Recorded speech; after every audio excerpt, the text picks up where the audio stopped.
ล่อได้คำนวยเนาะก็หาลูกเจ้าสู้เด้ เจ้าอันน่ะสาวนาแวนมาฮอดเมื่อวาน เซลวันนเวียนฟูน มาได้กินเบียร์ ว้าล่อเท่ใด เป็นไก่ สร้างวิพมเนาะคำนวยเนาะ นี่ฮู้ จะปัดนะหน้าเกียงนะสร้างดีดักนะคำนวยนะเบิ่งพุ่นน่ะ ไอ้แก้วค่อยเงินมันไปป่าแล้วบ่จ่อยไอ้แก้ว เออ ตุ้ยเลย แล้วน้ำสดน้ำใส่พุ่นบ่มีเสื้อมีเซี่ยวจังพุ่นน่ะว้าว บางเฮาเราอยู่นี่แหละจ่อยมันละตุ้ย เออ ข้าวจ้อยกัน น้าก็บ่ดำบ่เอิดเลยเนาะไปป้าดีดักข้าวกับน้าเฮากัน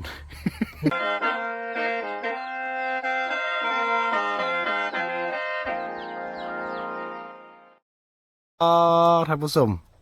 เบิ่งคำนอยเฮีย งามแล้ว เบิ่งฮีมันล่อได้คำนอยเนาะ ก็หาลูก เจ้าสู้เด้ เจ้าอันน่ะสาวนาแวนมาฮอดเมื่อวาน เซลวันนเวียนฟูน มาได้กินเบียร์น้ำเฮาอีก น้ำเสียกินมดนะบ่ได้กินเก่า เมื่อวานน่ะพากินมา2 แก้วมัน ว่าดีนะ วันนี้ลูกกิน2แก้ว ท่านมากินเบียร์น่ะจะมาวันนี้ ว่าวันนี้ มาตอนใด ว่ากินซื่นช่วยน่ะ ช่วยซ้ำนี่ลูกมาเบิ่งอีแม่ เบิ่ง เห็นแม่นั่งหั่น เบิ่ง ที่ลูกกินมา ขี่รถเข้ามา ขี่รถ เจ้าขี่รถมาแต่น้ำปุ้ยมาบ่ มาฮอดที่ มาแต่ปุ้ยพุ่น มาฮอดที่เรา เข้ามาได้ทีนี่ ค่อยมาไล่ให้ เข้ามาส่งหันได้ทีอันยังหูมาซะนะ เข้าไปอันนั้นไอ้ส่วนหมอกโมงฮะนะไอ้ส่วนหมอกนะเขาก็มันกระทำเขาระบาดจริงเขาก็พูดเราอยู่นี่นะครับหันดนแล้ว เข้ามานี่ตีเขาก็สิหูอยู่ซะนะเพิ่นมาเห็นน้องโมนี่นะ เขาครูวามคนป่า โอ้ล่อเด้เนาะ เอาเงินเขาก็เอาเงิน เขาติดรถมาน้ำมันบ่ เขาจะไปยั่งไปออกมา ห้องนำโอ้เขาออกมาหาเบาเดี๋ยวพระจันทร์เนี่ยน้าเผาโอ้แล้วก็สักไม้ไปดีดักปานไหนล่ะ ไปนำมาเลย นำอาบน้ำตี ขี้ คนย้อนเอามานั่นก็กินเบียร์ตำบานเลยแต่มันไม่ได้เต้น เราเต้นสิไปได้เรานะ มีแต่อีแพทย์พรได้อีแพทย์พรได้ วันนั้นฟอน เห็นบ่ เห็นแหละ คนกับพรนะ เนี่ยรับแพทย์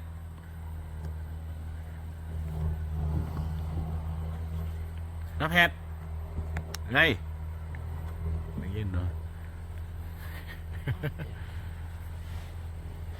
มันอัพนำเลยเด้ คือว่าจับได้ดีนะ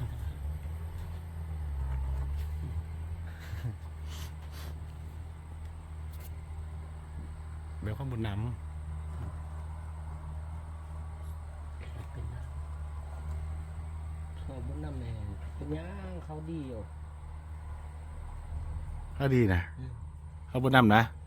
ไอ้เฮาให้เอาพนันเอาผู้นี้นู้ผู้ดีล่ะ เอาละ เจ้าเอาผ้าเด้ แต่มันมักส่งมักส่งก็ว่าสิมักเอาสิได้ก็เอาสิได้ก็เอา สุกเอาผ้า จะไปเพิ่นซีเมียเขาไปอยู่ ผมอยู่ แม่นว่ะแล้วพวกเราก็ยังนุ่มเราอีนั้นประมาณอายุประมาณ30แล้วพวกคนมักกินเหล้าเมาเหล้าตลอด ช่งนะ แล้วเรามาอยู่นำหัน เออ แต่เก่ามันก็เคยอยู่เนาะ อืม แต่เก่ามันก็อยู่มันก็สิตลอดไปให้นำกันมานำกันพวกมาเด้อกับเมาเหล้ามาเด้อเมาเหล้าแล้วเมียนเอาแต่มันไปนำตลอด มันขึ้นกันดอนเหล้าไปหูนะโอ้เห็นเลย ประเทศหนึ่งต่างกันเนาะ มืดเลย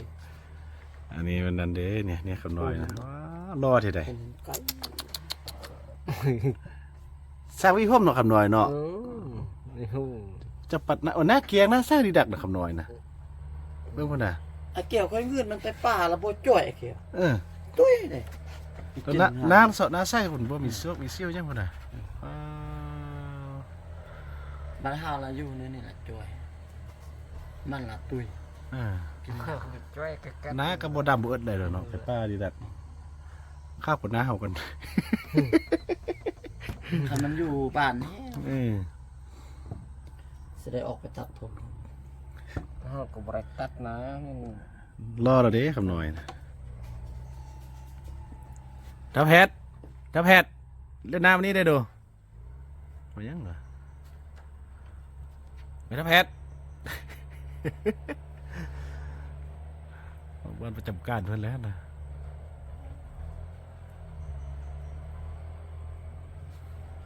โอ้เบิ่งมุมนี้รอบ่อยคำน้อยแกงดีป่ะโอ้ทางนี้ข้าวกลัวงามกลัวทางนี้นะเจ้าซูกลัวเนาะเราไปเลี้ยงวัวเข้าในไปพุ่นน่ะไปยัง บ่ได้ยังควาเนี่ยบ่ได้ยังอันนี้อันนั้นโลกติดตะอ้นหั่น เราโอน เออ เราได้บ่โอนน่ะ บ่ได้นี่มันตึ๊บไปมันลงทางแด เราจะไปลงทาง ลงทางเราช็อตหั่นแล้วไปทางนั้นช็อตทางนั้นไปช็อตทางนั้นในเป็นแม่หั่นน่ะบันแม่อีโก้หั่นเขาบอกว่าโอ้ลูกไปแม่อีโก้น่ะไปนี่แน่ไปแม่ว่ารถบ่มีเงินจักจิบจักพันหา นี่ บ่มีเนาะเฮากลับมาน่ะช็อตบันครึ่งไปพุ่นช็อตบันทางใหญ่หั่นออกมานำลังอีก ก็ไปพุ่นว่าว่า ลงทางเลย ทุกทางน่ะมันลงทางนะ แล้วต้นคืนไหมลงต้นเว้นนะ ลงตะเวนนะมาชั้นนี้เนี่ย แล้วลง ลง อ้าวเป็นคนอยู่ป่าตลอดเหตุจังหวัดลง ไปฮอดหันเลยไปฮอดหัน โอ้โหแบบว่า บางทีผมเป็นทินเก้านะเนาะเป็นบนฟ้ามาก เขาบ่อยู่นะ แล้วก็เขาออกมา เราเห็นชามตู้หรอคุดตัวหนึงอ่ะไปเฮ้ยอีแม่ก่อนไปเฮ้ยอีแม่น่ะลูกกินเราได้กินเลย ไปเฮาแล้วไปแลกเอาแล้ว เรา โอ้ย เอาเข้าได้เอายาชูบได้แล้วก็ไปฮอดหันกินน้ำเบียร์พร้อมกินจนเมาแหละเมื่อยปึ๊ด จะได้จากตัวตุ้นน่ะ สาม สามตัว สามตัว เราไปแลกกินเหล้าหมดเราบ่ได้ต้องไปกินซ้ โบ เขากินเขาคนเดียวเนี่ยมีแม่ก็กินลูกก็กินเราแม่ก็กินพ่อก็กินไอพ่อบ่อยู่แล้วอีพ่อไปป่าแล้วไปน่ะเห็นอีพ่อหันน่ะลูกไปยังไปลูกป้าว่ะชอบคน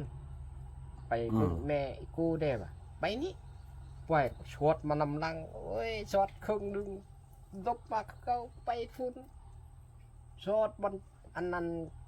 ฮอดหันก็ลงไปพุ่นก็แม่นแหละนี่หุยนี่แล้วก็ชดนี่ นำห้างห้วยเนาะ สอกห้างห้วยเนาะจริงๆชื่อเนาะ ชอกห้วยหันน่ะ โหแล้วเนาะเนี่ย ชอกหันเนาะลุกขึ้นไปนี่ขึ้นไปฟาดไหมลูกขึ้น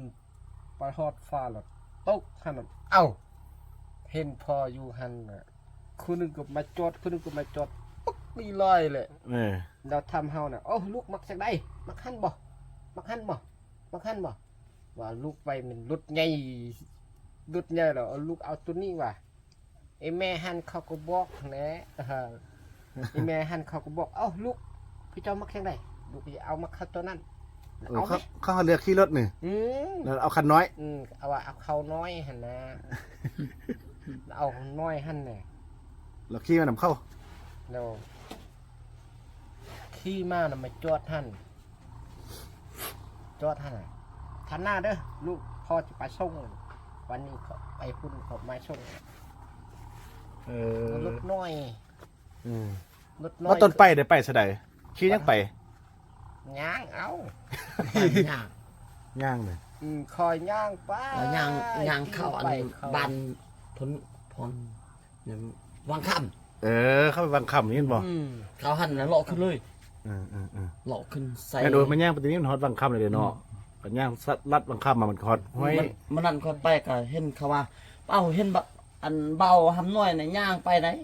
ไป ไปเข้าบ้านหั่น อืม อยู่หั่นมันหม้อเด้ขึ้นฮอดน้ำพื้นหม้อ นั่นแหละก็ไปวังคำนี่มันแย่เข้าไปได้พุ่นเอาเด้วังคำนะ มันค่ำแล้วเขาแย่อยู่หัน หั่นขี่รถชี้เข้าไปโต้ ไปเลย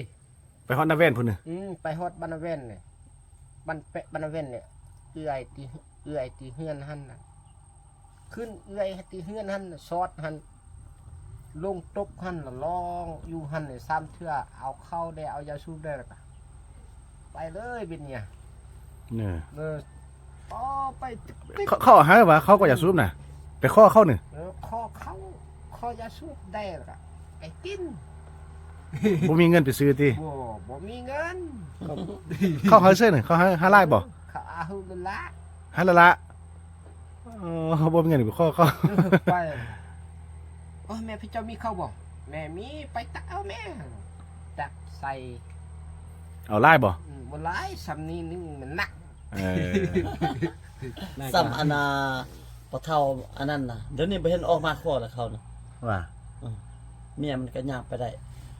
มันมาข้อเข้าเอา2-3ลูกปล่อยมันตักเลยบัดนี้น้องกับเฮาเฮ็ดมันตักมันเพซ้ำเถอะตักกลางเป่าเลยมันเฮ็ดน่ะ ปล่อยเลยเข้าแข้งเนาะแต่บัดนี้ เราบ่เห็นมาเต็มแล้วนี่ บ่เห็นหมาโอ้โหประมาณ2 เดือนแล้วบ่เห็นหมาแล้วแต่นี่ ไปทางใดเนาะเรื่องว่ามีอยู่มีกินแล้วนี่ มันออกมาไปเป็นอื่นนะ บางทีไปเข้าบอลมาเด้เนาะบอลนี่บ่ร้อนนี่มาเข้ออ้ายแล้วเนาะ มันอายเอา เขาดุ เข้ามาเป็น3-4 สุดมันอายแล้ว ไปเลยจึกแม่เฮาหั่นแม่น่ะลูกจะกินอ้นหรอกเอาให้อีแม่หั่นกิน ให้มันเท่ามีนะ อืม ถ้ามีจะได้กินโอนบ่ อีแม่อีมีว่าจะกินอ้นบ่มีอ้น น่ะ แล้วอัดตัวเดียวน่ะเอาให้อีแม่ หาแล้วติ อยู่พุ่นเด้อยู่พุ่น บ่ได้มาหาเทื่อเดี๋ยวนี้นะ บอกเข้ามาแล้วเข้ามาเลย ไปเช็ดได้เขาอยู่หั่นเฮ็ดติ แม่เฮามีจะได้โอนเนาะบ่เขาน้อยโอนให้เจ้าบ่ ได้ตัวนึ ฮะ งได้3ตัว บ่ได้นี่แม่เฮามีบ่ทันได้เทื่อ บ่ได้ติเอาให้อีแม่หั่นเขากินอยู่พุ่น กินอยู่เฮือนพุ่นติเชิงพุ่นนะโอ้ยงงนำคำน้อย อีนู่นกับอันอายอีกคูนกับบักซอนนะถูกเขาได้ร้อยแล้วไล่เขาก็ไม่ได้ปั้นเอาเท่านั้นแหละ อืม เขากินคนเอง แล้วเขาไปห่านเดี๋ยวไอ้ายพี่เจ้ามีมูดอ่ะปั้นเอาเท่าน้ำน้องว่าบ่มีไปห่าน้ำพอตัวเจ้าหันน่ะเอ้ยนี่แคทแล้ว เครียดละ ไปหาไอ้พออยู่ลุ่มเลย ปั้นลุ่มอาหือ61เขาคาหมูคาควายตัวหนึ่งคอนะอาหืออีพออาหือเขาไปปาดกิน เขาขาหมูตัวนึงจะเอาเข้าเนี่ย เอานำเขาเฮ็ดบุญนะมันปุ้ย ให้เบอร์บันนะปุ้ย มันปุ้ย คอเข้าน่ะ เมื่อกี้ว่าไปห้าพ่อบุญไทยอ๋อน้องปุ้ยพุ่นแล้วซอดไว้เถอะว่า คอเข้าได้คอยาสูบเลยเอาชิ้นหั่น จีนก็เอา ชิ้นก็เอาไปแกงกินน้ำปลาหั่นยิ้มแล้วก็ไป ย่างไปติ๊กไปเจอสอดประเทศไทยหันประเทศไทยหัน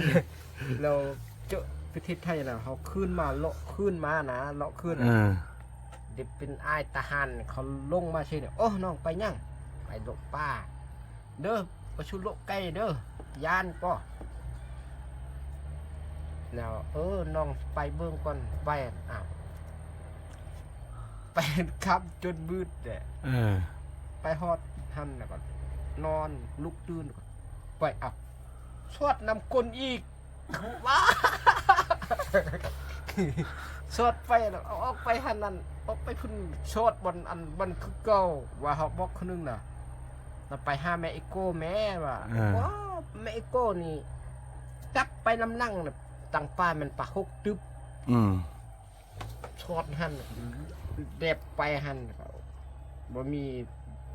นะครับอีแม่หันลูกบ่ได้ไปเถอะอยู่ทางเขาใต้ไปมืดก่อนแล้วค่อยไปแล้วเขาแม่หันอีกกูเขามาบอกเขาล่ะเดี๋ยวทานนี่เข้าใต้ไปก่อน ใกล้มืดแล้วไปฮอดหันแล้วกัน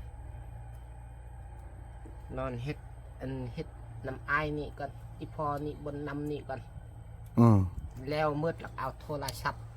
มันสิไปยังไปเนี่ย ไปป่าผู้เด้ โอ้ยขัดเอาโทรศัพท์ไปป้านกับเพอีกแหละเนาะไปเพกลับมา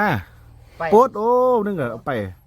ซ้ำคืนแล้วก็ได้หมู่ได้ตุญังแล้วก็โทรมาให้ไอ้พอบุญนำมาฮับเอา ติว่ามันได้แท้เด้ จูอันคือบักคูณไปได้โอ้คูณ คำน้อยนี่เพิ่นได้จักเทื่อ ไปได้เหล้านี่บ่ใส่แห้วนะบ่ใส่แล้วบ่ได้ มันบ่มีนะมันบ่